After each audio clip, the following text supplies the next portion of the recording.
Hi there, it's Jennifer. I'm here on day one of what it takes to thrive, especially when the world is changing so fast. And let me tell you, last night I had one of the most profound conversations. We were talking about letting go of what we think we know.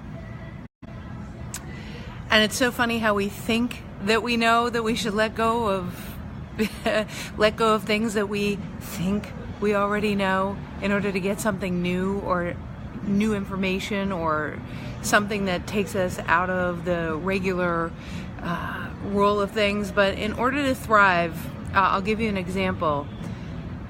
On day one, we're going to be definitely tapping into the idea that infinite wisdom has a lot more information than you do.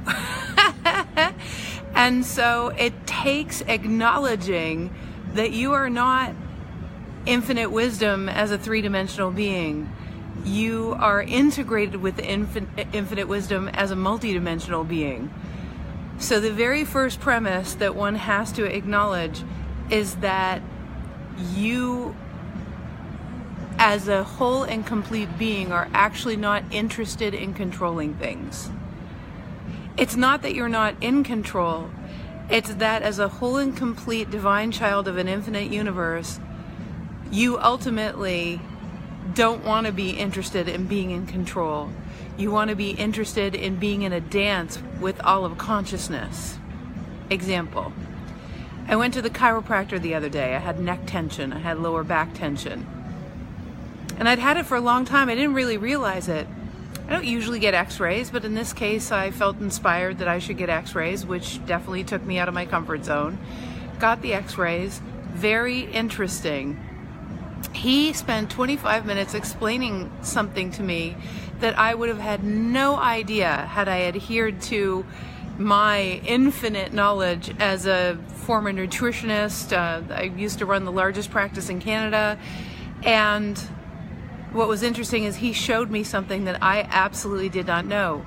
The great thing is, in the minute that I got what I did not know, I got to let go of all of the stress of holding on to trying to do it all myself.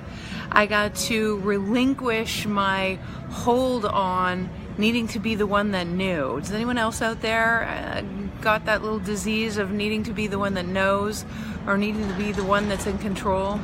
It's a fascinating little paradigm. So anyways, what's even beyond that is this idea that once you decide that you don't need to be the one that knows, that you're actually in a dance with consciousness, not in control of consciousness, all of a sudden what opens up is information that's available beyond these four walls right here. And so let's take it to the next level before we do day two tomorrow. So you have 50 trillion to 80 trillion cells. Those 50 trillion to 80 trillion cells have telomeres with sender-receiver satellite dishes on them. Not to mention that every single cell has receptor sites galore. Those receptor sites actually send and receive information. They send information out into consciousness and into the multidimensional levels of you about the decisions you've made, about your willingness to thrive, about your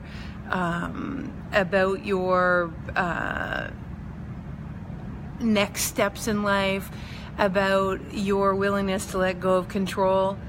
And as soon as it sees you acting according to that, it actually starts to responding with it actually starts to respond with photon packages of light. So you emanate photon packages of light. It's the information about who you are. It's how we have instincts about people we're sitting next to or standing next to. Your receptor sites pick up on the photon packages of light that they're emanating about their personality, their skill sets, and it will tell you whether you have an affinity or not. The thing is, that's also happening with trees, it's happening with flowers, it's happening with your dog. That's also happening with consciousness itself. That's how you have instincts and intuition. That is the science of instinct and intuition. It's contained in sacred geometries and frequencies that are held within those photon packages of light, which, by the way, fundamentally everything is made of at one level. So here's the fun part of that.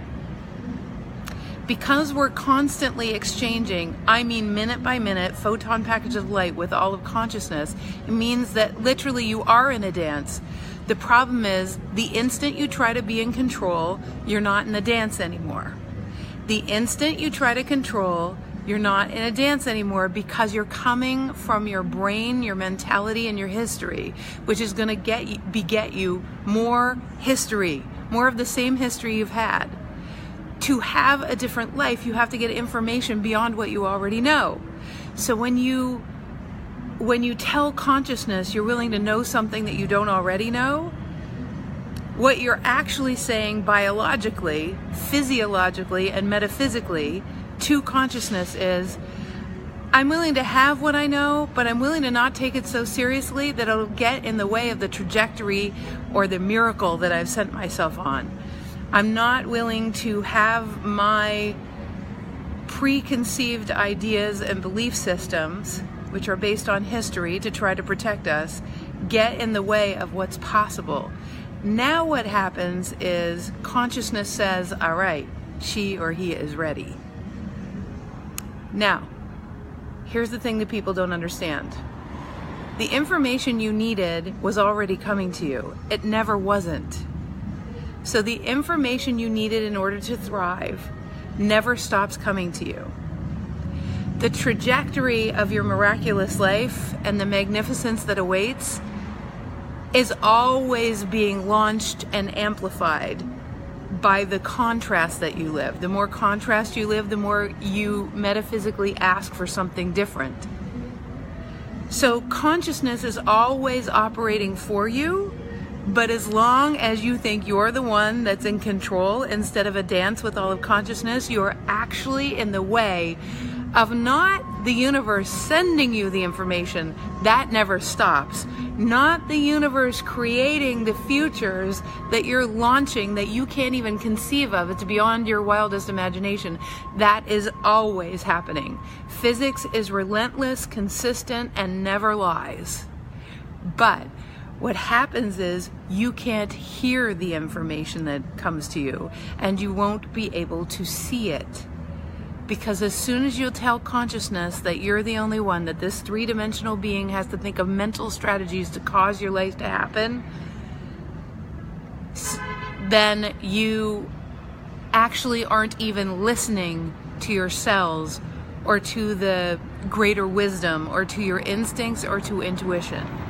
Yogis might say that you've taken yourself out of the present, and that is true. But what I've just described is a very detailed description of what being out of the present moment actually means. That is what it means. I don't know if that helps you today, but I'm going to give you a little homework. The homework is this. Today, take this one step. Every time you're headed somewhere, every time you're going to meet someone, so just think right now of who you're going to meet and what you're going to do today. Imagine the optimal way that your brain can conceive that it could go. So I'm just about to go into a conference and speak at Limitless Women. I'm actually getting filmed on TV. How cool is that? So as I go into this, I'm thinking, oh my God, I know what the conversation, I've practiced the conversation, I've done practiced it in my head. But then what I say is, I want it to go at least the way that I've imagined it, or better. So add or better to the end of everything, because what you're telling consciousness when you use the two words or better is you're saying, better than the history of my brain, what I've seen on TV, what people have told me, better than what I've already preconceived. So what consciousness has in store is always in the miracle zone. What you've imagined is always based on history and from this little noggin of yours or mine. So here's to the or better today. Add that little add-on to the end. And and Glenda, thanks for your comment, and thanks everybody for your comment. And Kristen, hi there. I got here in an hour, my love. All right, you guys. So here's to the Orbetters today. And here's to day one. And we'll see you tomorrow at 11:11 Eastern Time. Make sure you pass this along if you know it can help someone, especially your friends and family that might feel like they need to be in control a little bit. A little understanding of physics goes a really long way. Tomorrow we're going to talk a little bit about how to or what it takes to interpret the information that comes from consciousness so that you can go direct with your innate wisdom. We're going to talk about kind of like the fundamentals of that, so you can have an infrastructure so we can build on that in day 3, 4, and 5. All right, you guys, tell a friend, pass it on. Love you lots, and love you, Betty Lou. Kristen, here's to the Orbetters. Woohoo! Have an Orbetter day, everybody. Mwah! Bye.